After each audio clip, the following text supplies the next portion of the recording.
Man, it's been too long.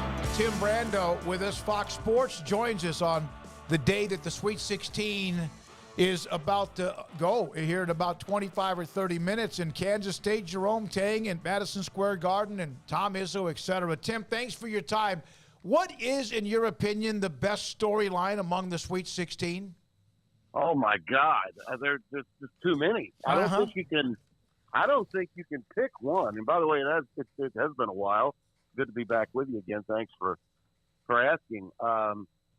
My gosh, in almost every game that we're going to see tonight and tomorrow, I can give you at least two incredible storylines for those teams and those coaches that make it so compelling. In all the years that I did the NCAA tournament, and I hosted it for 3 years at ESPN in the dinosaur era, in the late 80s and early 90s. And I also called 18 of them for CBS. And every year that we had it, I thought it got, better. I just thought it got better. And when the collaboration with Turner happened and we no longer had to worry about being switched from one game to another, which that was the thing to do when you only had one network carrying the thing, I thought having all four was just tremendous because you could make those decisions yourself, and that's been great. For the viewer of the event, for the 3 weeks that it takes place, I just don't think there's any better event. It's a recession-proof event. It doesn't matter what the circumstances are financially in our country. People are going to find a way to find these games, and they're all outstanding. You cannot underestimate any team and say, okay, well, they got a 15 or a 16 next to their name. They must be the team that's going to lose. You don't want to be thinking like that. Mm-hmm. Not when you see what teams like Fairleigh Dickinson and Princeton, and to some extent, even the teams, Smoak, that even the teams that had Kansas State. That's a classic example. Kansas State is not technically, they are not an underdog here. But you know as well as I do, if Kansas State gets to the Final Four, and I think they will be the outlier in all likelihood of the four teams that are there, because people don't know about Jerome Tang. They're not really aware of Casey Noel. But if you're in the Big 12, obviously you know about them. But Kansas State is a team that gets very little, if any, love nationally through the course of the regular season. And yet they have these unbelievable stories, from the coach on down. So I think probably Princeton, if you're going to say, okay, Tim, what would be the most compelling off-the-charts matchup? It would be if Princeton could win and advance to the regional final and be on the opposite side of Alabama. That would be. Oh. Can you imagine what the media would do with that game? It would probably bring back memories of Catholics versus convicts.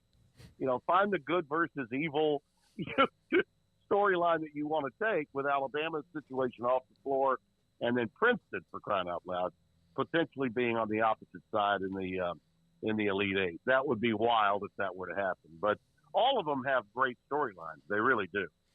Tim, we know Jerome Tang really well. I've known him for a very long time, since he was here at Baylor. And it's kind of amazing that the narrative about Scott Drew for the longest time was this dude can't coach. All the people who work for him can't coach. They're able to recruit, but they just can't coach. Not only does he have a national championship, the dude has a straight up and down coaching tree. Yeah, he really does. And his excitement level and energy through the course of the year, when they did what they did to Kansas, I'll never forget that post game that he did. And let me just say to you fellas, because you know me well from the football end of things, with this new television deal, probably the thing I'm most excited about in staying with Fox and being with Fox for a number of more years to come is that we're going to be back in the Big 12 in basketball. We're going to be in the Big 12 basketball business here in a couple of years. Mm-hmm. And I cannot wait, to be coming to Baylor, to be going to Manhattan and certainly the Rock Chalk Jayhawk country. And there's just having basketball in the Big 12, to me, for Fox is the equivalent of having the Big 10 in college football. I mean, the Big 12 is by far and away the best and deepest college basketball conference in America. And the fans care so deeply wherever you go about it. So we already have the Big East and the Big 10. To get the Big 12 is just going to be tremendous for us. And selfishly, for me, I won't have to always fly as far as I have to fly when I'm doing a Big 12 game. Tim, since the last time we spoke with you, which was the week of the championship game or the week before the national championship game with Georgia blowing out TCU, back during football season, the Big 12 signed the extension with ESPN and also with Fox. And Brett Yormark has done nothing but just add little things along the way, including today, the announcement about doing something with clinics and a maybe exhibition at Rucker Park in New York. And yet we're still waiting for something to happen with the Pac-12. Yeah, and they, what was it, last week sometime they came out, or Clay Outcoff said, we're going to have a deal that will be better than the Big 12. Didn't I read that somewhere? Yeah, he has said that on multiple occasions. The Arizona president. Yeah. Arizona president, Yeah, the Arizona president said that. You know, they obviously know more than we know. But let me say this, as it relates to, and if the Pac-12 does get a good deal, and it probably will include streaming. It may even be headlined by a streaming company. Good for them to get the money that you need to be competitive with the other Power Five. And you know what? I'm not going to even call them that anymore. I agree with Mike Oresco. I'm sick and tired of hearing power this and group of that. I think it's demeaning to those schools that aren't in it. You know, it's like we're not going to include Gonzaga in basketball as a power team simply because they're in the West Coast Conference. We say they're a mid-major. That's stupid. We know better than that. There's a reason why Mr. Yormark was interested in adding them as a basketball-only, potentially anyway, a basketball-only member. The reality is when you look at the situation the Pac-12 finds itself in and the economy of the television industry right now, you know, I don't need to tell you. You can check any website about the cuts that are about to happen at ESPN and the economy that we find ourselves in today. It's not as bad as, say, 2008, 2009 when the market was crashing, but it's close.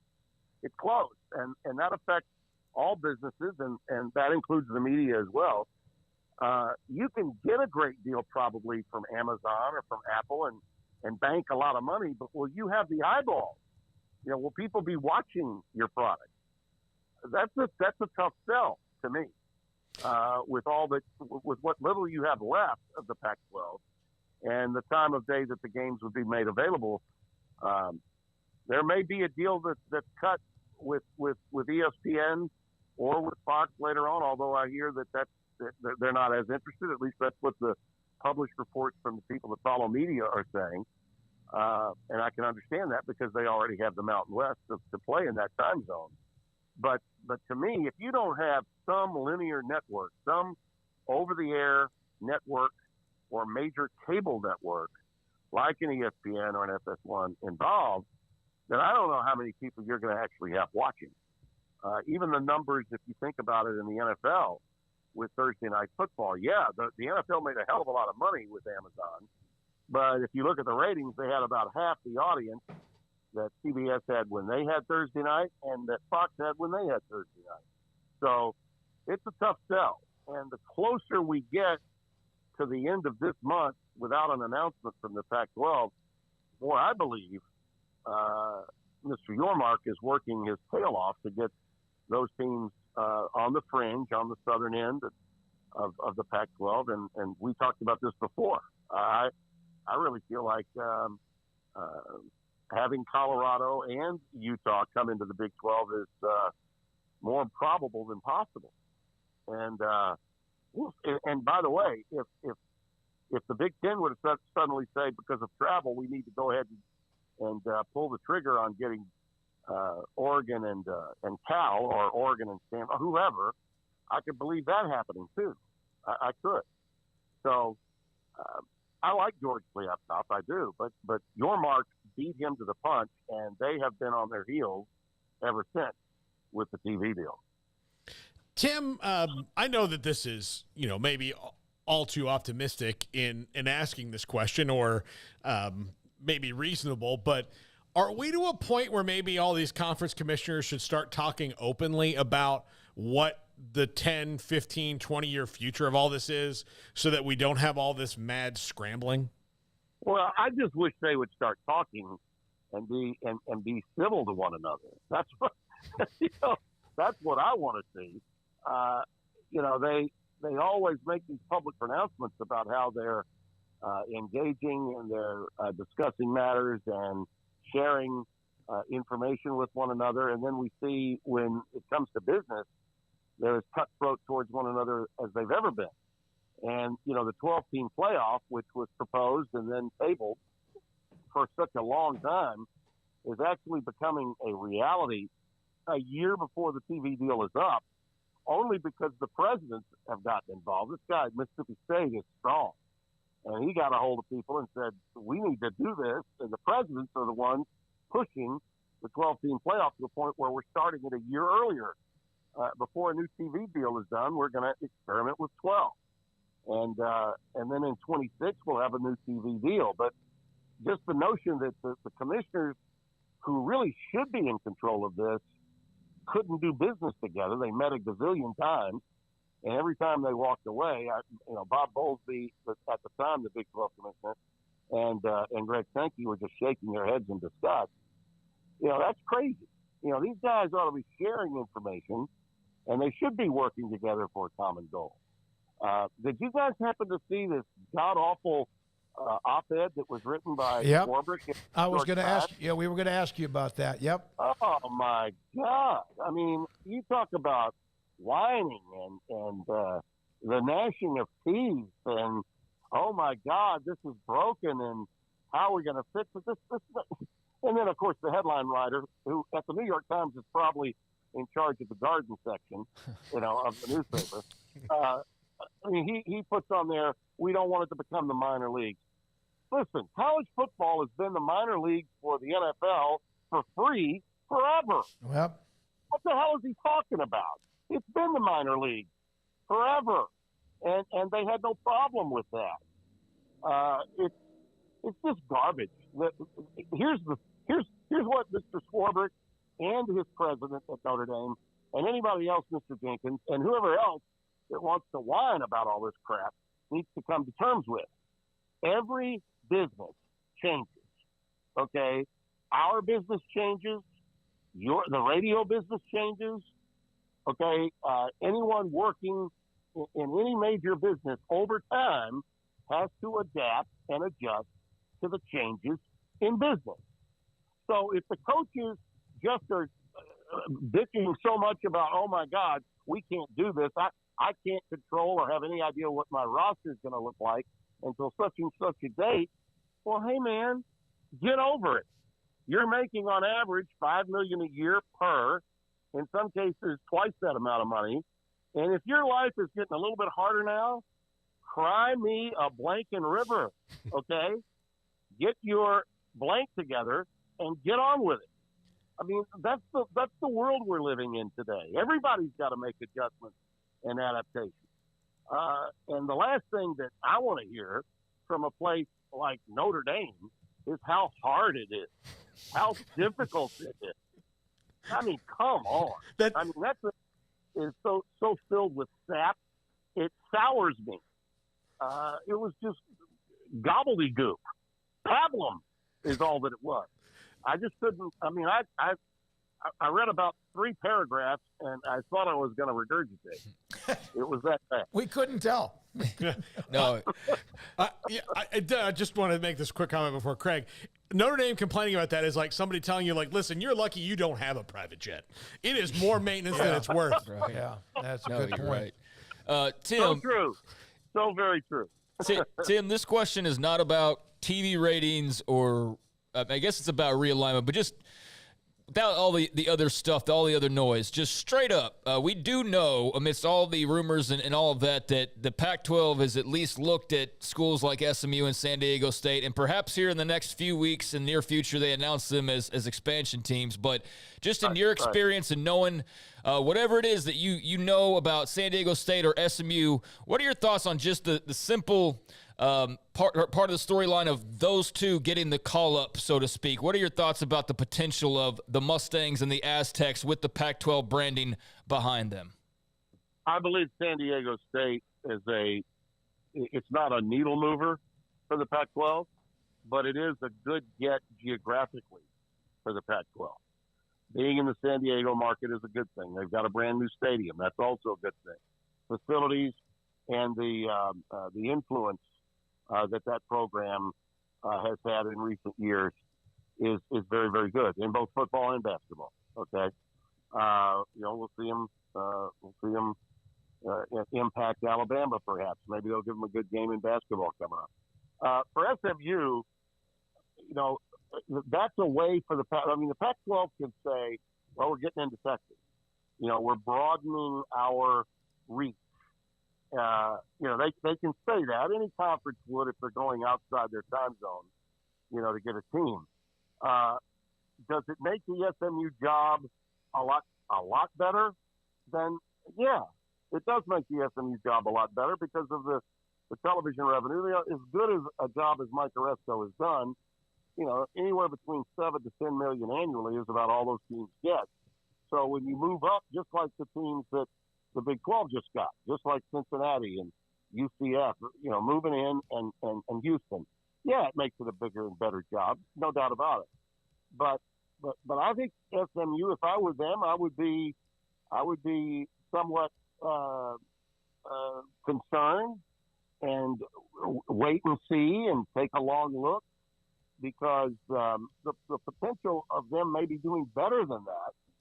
And I mean this, fellas, I do. I know I'm talking to, Waco and Baylor, and I know TCU is not big on SMU and vice versa, but as time rolls on, SMU might be in a more commanding position than to just say, okay, we got to jump at the first thing and go to the Pac-12. I think their television deal needs to be solidified before it becomes a big deal for them. Neither one of those teams are needle movers for the Pac-12 conference. They're not.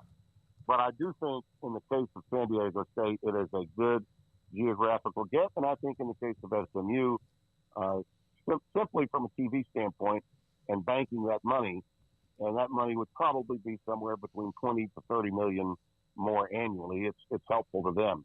But I don't think it's going to improve the stock of the league and make it more viable for networks to be, just going crazy trying to get the rights for it. I really don't. Tim, I know you want to watch the games. We'll let you go here in a second. We appreciate your time. You have been at ESPN, and one of the things, we had Jim Williams, who writes for Forbes, on the show earlier this week, and he also made a comment on his Twitter feed today.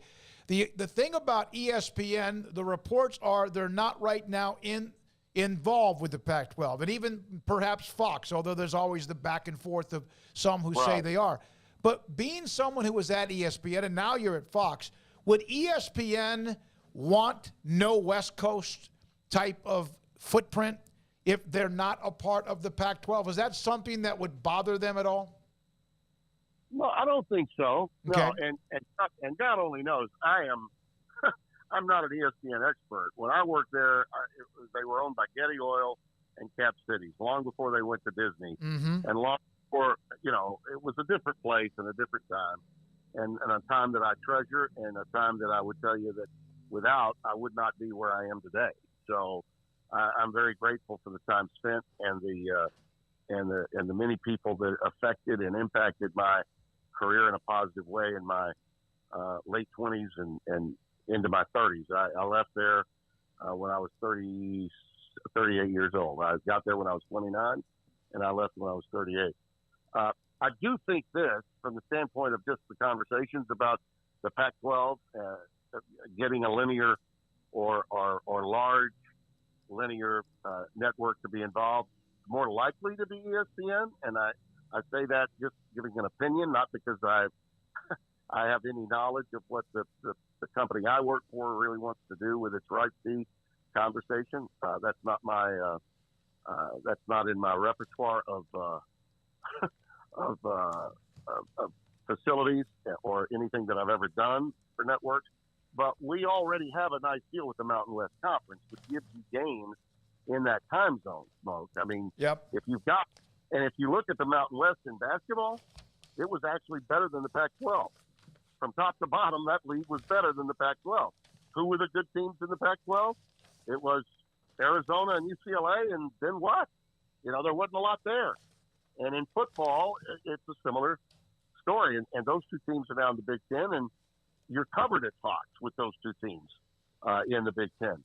So, in my opinion, without having the Big Ten, there is more openings for inventory for ESPN and all their streaming television. Remember, ESPN Plus is a big deal for them. What they do streaming wise with all the different conferences, even the small ones, to the Southland, by example. Okay, the Southland Conference. Those are big deals for them for their streaming. For ESPN Plus. So they might want to get games, out on the West Coast. May have more of an inclination to do that because they're out of the business of the Mountain West, and the Mountain West is in that same location. So, no, I don't think that there's any reason for them to not want to have a footprint. I think every network wants to have a footprint in as many places as possible. But let's face it, where the homes are, that's the Big Ten. Where the championships are, that's the SEC.